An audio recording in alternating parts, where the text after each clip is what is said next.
being projected in those films. I mean, for us, conditioned and grow up with the Hollywood films, the most desirable qualities in a woman is, sexiness, good looking.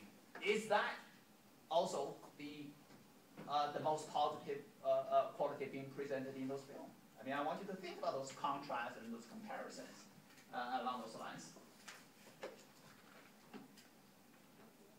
All right, I'll give you a chance to ask questions before we break. Questions about the reading or the film. What did she do? She bought something for everybody in the family, her husband, her kids, and nothing for herself, right? There was something else that she purchased. What was it? Yeah. She put up a mouse portrait. That's where you want to give your gratitude. That's where all credits are due. So, what I'm trying to call your attention to is this paradox. On the one hand, you do see some genuine progress being made, some genuine improvement brought to women. On the other hand, there is this profoundly unprogressive idea that attributing everything to a super leader. Right? So I want you to see that irony, to see that paradox.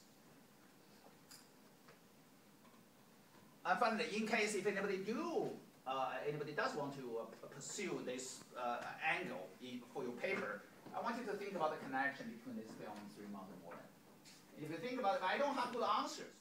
Shouldn't you feel indebted to the party? So in that sense, I think it is the propaganda. The film presents the case for women's liberation as a result of state intervention. The representative of the state power is Mother Dai. You find her at every critical moment. Every impasse is resolved through her intervention. Every issue. How did that mother-in-law finally change her mind? After the conversation with Mother Dai. Everybody who has some issue, has run into problem, where do you go? You go to her. / you go to the party. You go to the leadership.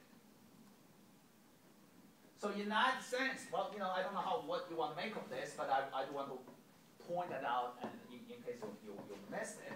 And at the very here, whatever women have got for themselves, they got their rights, they got protection, legal, revised legal code, all that through hard fought struggle, right? They demanded, and eventually they got it, right? It's not because some man were enlightened, they came up with this idea, hey, we'll give you this, right?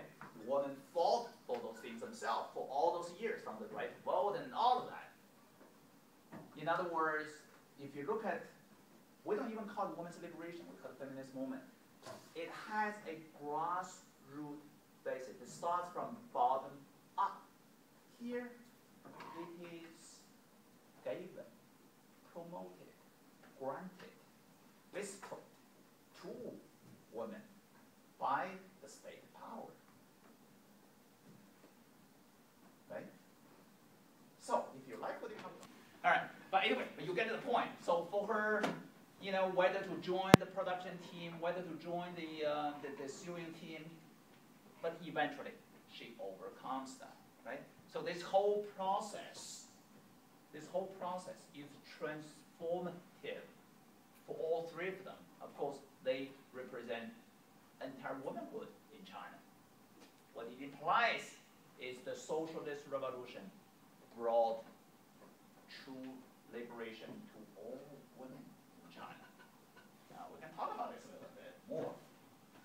I